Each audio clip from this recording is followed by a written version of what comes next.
આજે આપણે નાસ્તામાં વઘારેલી રોટલી બનાવશું. મારે રોટલી પડી હતી હાલની એટલે એને વઘારી અને એકદમ ટેસ્ટી રોટલી થશે. હવે 2 પાવરા તેલ લીધું છે. તેલ આવી જાય એટલે એમાં આપણે રોટલી મસાલા પહેલાં તો રાઈ જીરું ને મેથી નાખશું. હવે આપણું તેલ આવી ગયું છે. એમાં થોડી આપણે મેથી નાખીએ છીએ. હવે મેથી થોડીક બ્રાઉન જેવી થઈ જાય પછી રાઈ નાખીએ અને મેથીને થોડુંક આપણે વાર લાગે ફૂટતા. પછી રાઈ જીરું અને મેથી.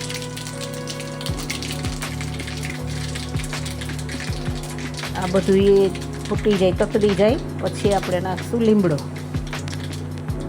પછી થોડી હિંગ નાખશું. પછી લસણની કટકી એડ કરવાની છે. લસણ થોડું એવું બ્રાઉન થઈ જાય, વાર ન લાગે અને ફૂલ તેલ આવી ગયું હોય ને એટલે એમાં આપણે મરચાં નાખીએ, કટકી કરેલા છે.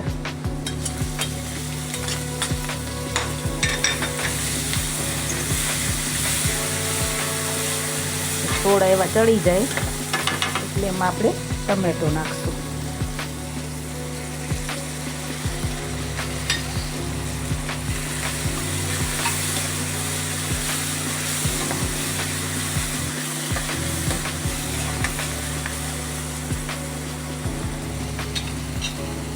હવે ટમેટું થોડું એવું ચોખ્ખું થાય ને ત્યાં એમાં નમક નાખી દેવાનું છે.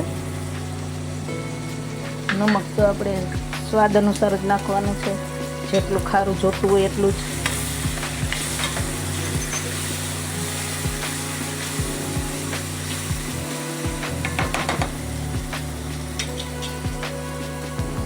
હવે આમાં આપણે રૂટિંગ મસાલા નાખીએ. થોડી એવી ચટણી નાખશું. કેવું તીખું જોઈએ એ તમારા ઘરમાં જેવું તીખું ખાતા હોય એવું નાખવાનું છે. તો હળદર, રાઈ, ચટણી, મીઠું, ધાણા જીરું છે. પછી હવે એમાં આપણે રોટલી એડ કરશું. આટલો મસાલો ચડી જાય બધો. હવે એમાં એકદમ ભૂક્કો કરેલી રોટલી છે. જો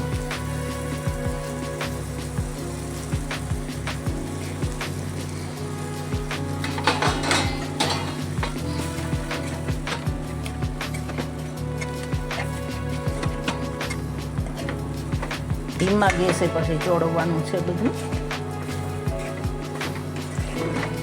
અને આ નાસ્તો બહુ ટેસ્ટી લાગશે. આપણી રોટલી એ નહીં બગડે, વેસ્ટ નહીં જાય અને નાસ્તો એ સરસ લાગે. અને એકદમ ભૂકો કરો ને એટલે જે પૌવા બટેકા આપણે કરીએ ને એવા પૌવા જેવું થઈ જાય છે. કે રોટલી વઘારેલી ન લાગે, આપણે પૌવા બનાવ્યા હોય ને એવું જ લાગે છે.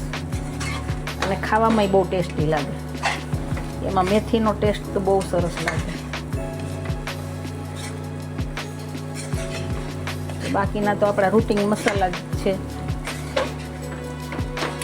આવી રીતે તમે રોટલી બનાવીને વઘારીને આપશો ને એટલે છોકરા એકદમ મજા આવી જાય. છોકરાઓને ત્યારે જોઈએ તો બધું આવું જ ટેસ્ટી જ ખાવાનું.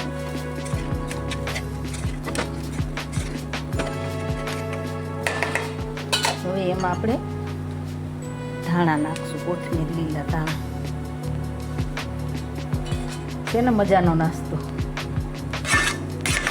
આવો નાસ્તો કરવા.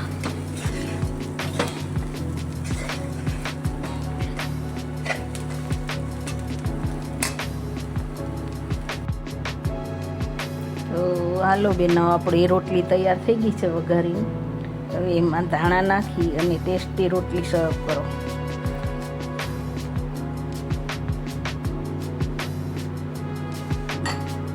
આ રોટલી બહુ જ ટેસ્ટી થાય છે અને ખાલી રૂટિંગ મસાલા જ છે, બાકી કાંઈ એટલું બધું છે નહીં.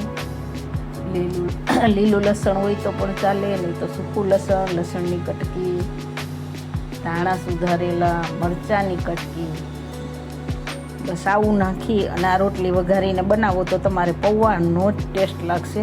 પૌવા જેવું તો આપણે દેખાય પણ પૌવા જેવું. અને ટેસ્ટી બહુ થાય છે. આ વિડીયો ગમે તો લાઈક કરજો, શેર કરજો, સબસ્ક્રાઈબ કરજો. Thank you.